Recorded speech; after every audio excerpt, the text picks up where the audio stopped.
Hey, welcome back to Off Path Adventures. Today, great day, get off work and come home to my affiliate sponsor, YOLOTEK, sent me my new camera bar so I can hopefully stop wearing the chest camera and get a little better angle in the shot, better clip, better footage, a little higher up, and catch some different things in the water that I'm not seeing right now, seeing with my chest cam. Now that's not working, but I wanted something different. So I reached out to the guys over at YOLOTEK. The owner quickly responded and said, get the 55-inch stick. Came today.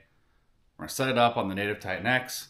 I'll take you along for the show, see how it installs, see how it all works. Okay, so let's see how everything came pre-packaged.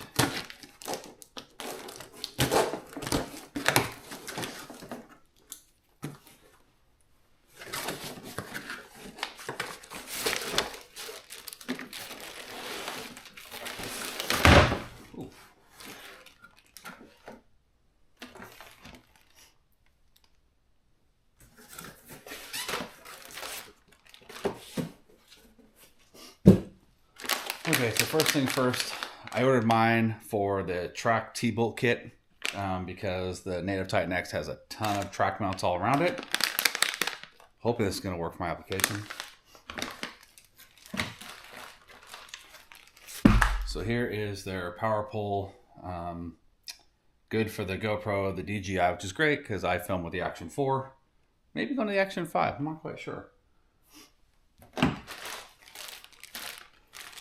And then I asked for the cable kit, the wax seal kit, and a couple other kits. Not quite sure I'm going to use it, but I figured why not for 10 bucks. Might as well throw it in the box and see what we get.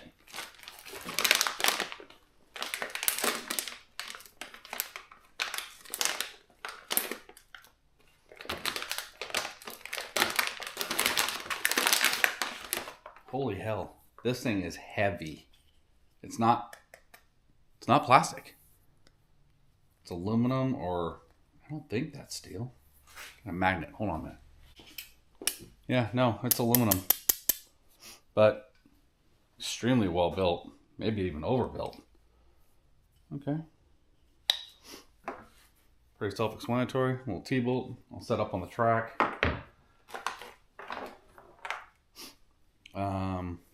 It is actually great that it came with this style plug.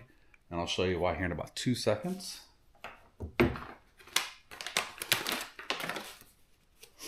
SAE plug. Cool, and it comes with a little,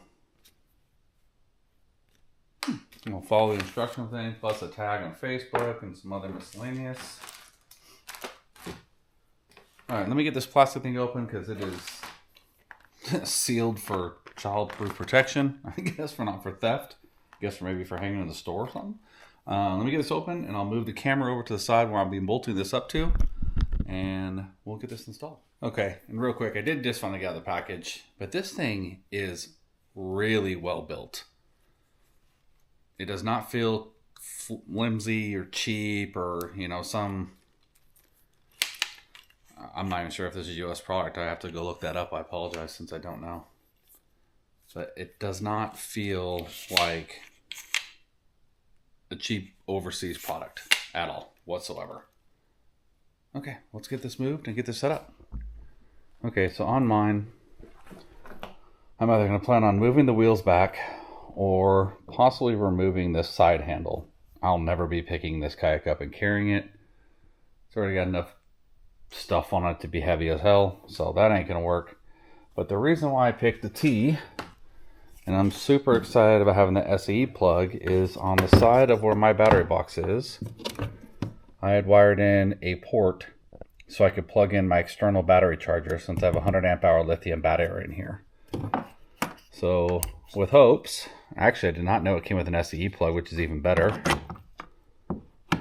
Quick install, just kind of show you where it is. This will actually physically plug in right here, and I could take it on or off so I don't have to worry about theft, battery drainage, or anything else. Alright, so let's get this installed and see how this works. Actually, this actually isn't a horrible spot. Is this going to twist lock? I can't get that lucky, can I? I think I'm still going to have to cut this.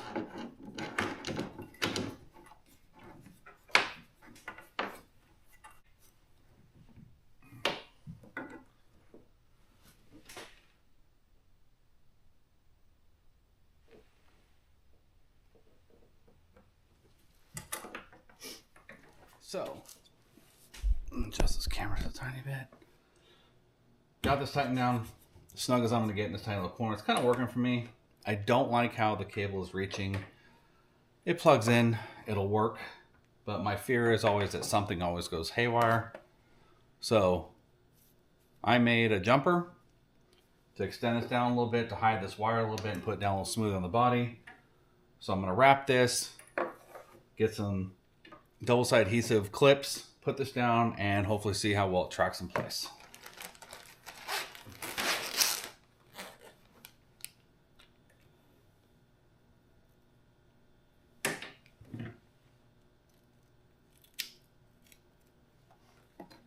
If you don't have any of this loom, better than what they used to have back in, I don't know, years ago. It used to be like this plasticky junk. Now they make this really nice loom on Amazon.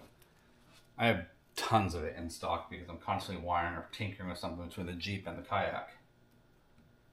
Great to have on hand all the time.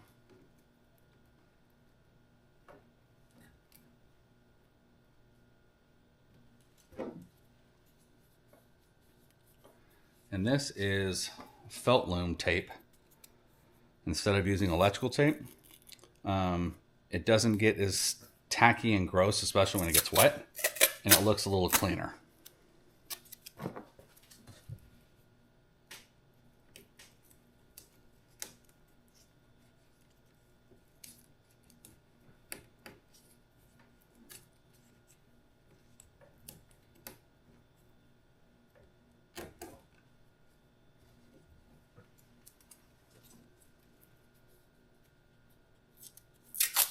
Need some music or something playing in the background. It's kind of boring sitting there. May even speed this up.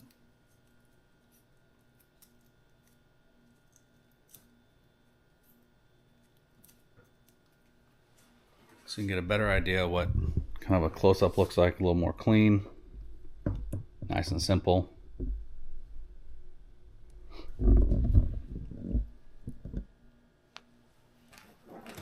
Now we have the jumper. If you happen to make a jumper, make sure you pay attention to your polarity, how it plugs into either your ports or anything else. And actually, you know, I'm not sure if I'm going to tack this down yet, and I'll show you why. See if you can see what this looks like. So it's a little loose right now.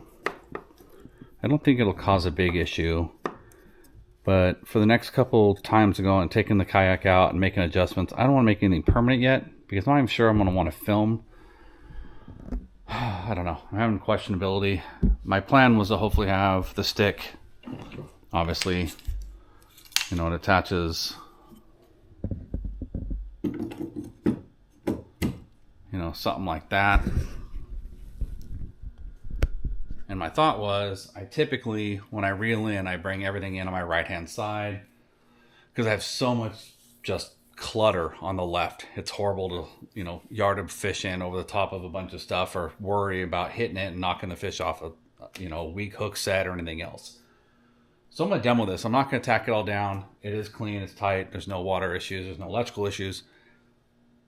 But let me demo it a couple times, and then I'll let everybody know how it works out. All right, I'm going to set the setup, and then I'm going to put on GoPro and set the Action 4 and go to live screen and see how it actually looks sitting in the Kayak.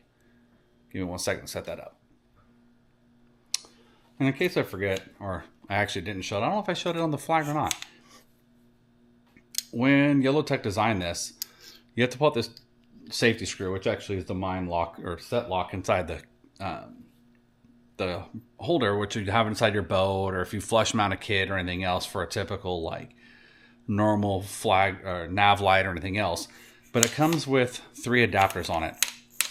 You actually have to back out the screw and then make sure it's the setting for the right one. You can remove the other 2 and just put them in the drawer or give them to a buddy or something else. So I got to figure out, I get this done, mapped out, make sure it's the right one. I guess you could probably leave it because I think it's the bottom one anyway that works. It's the main one that works with their kit. Yeah, see, it just screws kind of like right in and locks it into place. It is their main one that's on the bottom. You probably could leave these. I don't care for rattles, so I'm taking them off. Don't lose that little screw. It is really, really small. It'd be a pain to go find new one at Ace Hardware or something. Okay. We're going to plug this in, get the camera mounted, and I will switch views so that we can see what it looks like actually from the cockpit of the Kayak. Okay, now I've got it plugged in, and you can see clearly there's a bright green light showing that there's status or indication there's 12 volts coming to the top. Plugging the camera. The cord is very cool, very compact. And you can see the action for it is charging while it's in the sleep mode position. I will have to play with the fact whether I can take my battery out and film full time. I do have some homework to do to figure this all out, but what an amazing setup. Okay, so weirdly enough, I've actually never done this with a live view. I don't care the way it looks. It doesn't seem like enough angle to like see the fish caught or anything else. So we're gonna make adjustments. I think I'm gonna have to move it back, which is why I'm glad the Native has so much track space, is I can move and adjust this camera wherever I need it to be. So I'm gonna pause and I'm gonna move an adjustment and I'll be right back. And this is the reason why it was located there. Now I've moved it back. I don't know, what is that? 15, 16 inches. This is why the extension, why I did not tack it down in the first place, is possibly due to user error and setup. So we're going to test this now, even though it still looks amazing. And not to mention, it's got these great adjustments. It will literally go to ridiculous heights. So we're going to play this a little bit, hopefully see what the live view looks like, and hopefully see a better view from back here. Okay, so that's clearly a much different view, looking kind of forward. I'm definitely have to play with it a little bit more. I don't know if I want to go up a little taller and maybe put a little bit more angle on the camera itself. I guess I'll have to fish with it a couple times and see how this works, but you can see a little bit from the left, you know, a good majority on the right hand side, which is where I typically bring in most of my fish anyway. So let's get it out in the water and see how it does, and I'll update you in about 5 days when I hit the lake again. Thanks for staying along for the install. See you on the water.